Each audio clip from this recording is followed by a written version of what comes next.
All right, guys, it has been a long while since we've talked about hinges, and in particular, spring hinges I want to focus on today.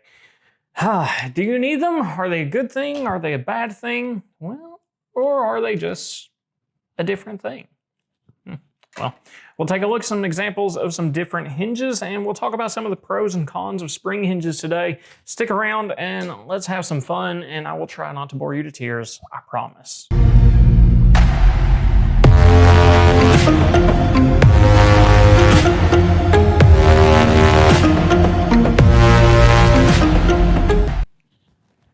So for starters, if you've worn glasses with spring hinges before, you know the benefits. So I'm not going to bore you too much with that.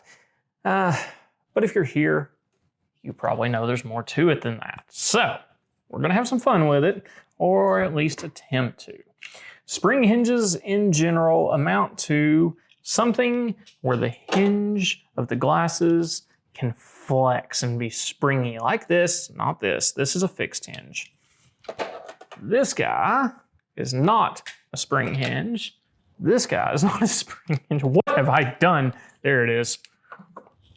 I knew I had one with a spring hinge here, I promise. So, spring hinges in general are this, right? When you get the temple, it does that and it snaps back closed. It'll close itself. It does all the good things, right? But they're often wiggly, floppy, flippy, flappy things.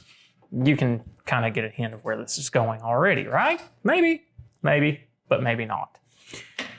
So, the reason I mentioned a fixed hinge earlier is because those are very common as well. This one in particular, a nice little 5-barrel hinge from Italy, fixed in place with rivets to the temple and the front.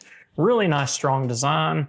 It doesn't wiggle, it doesn't flex, it doesn't bow out, still has a nice good action to it, opening and closing. The spring hinges, a little bit more radical, a little bit tinier, especially on cheaper frames.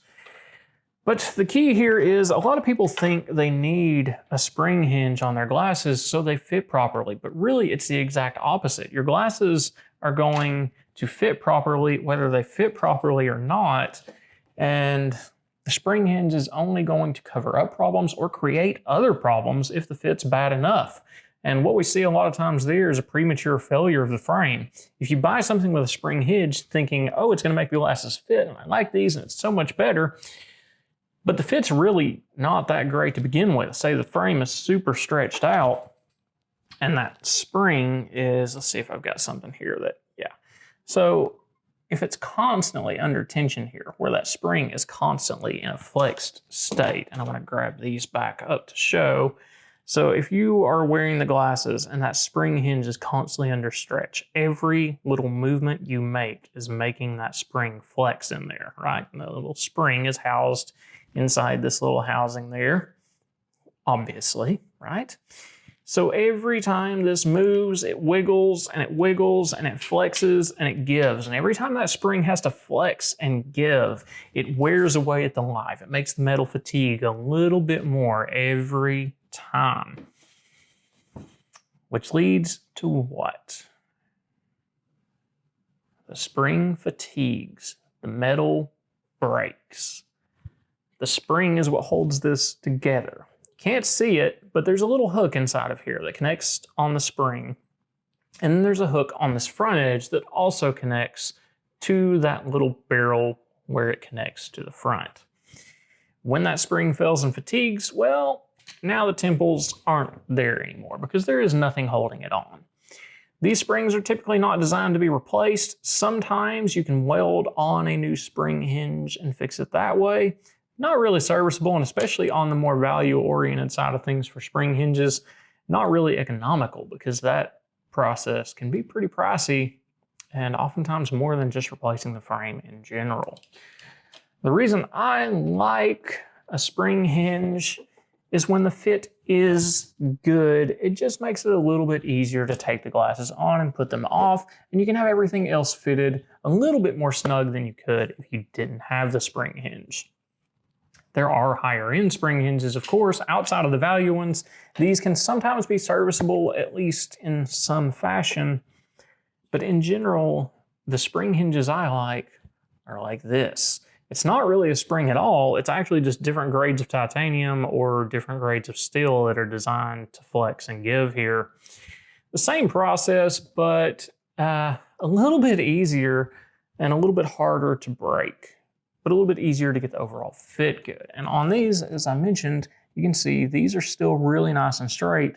And the reason I say it's good to see the fit is because I can actually see when things are parallel or not parallel, and I can make sure this isn't in a stressed, constantly flexed state much easier than I can a traditional spring hinge like these, where it may be easy to accidentally let one slide that's fitting a little bit more snug than it should, which is not a great thing. I switched glasses like 6 times in this video.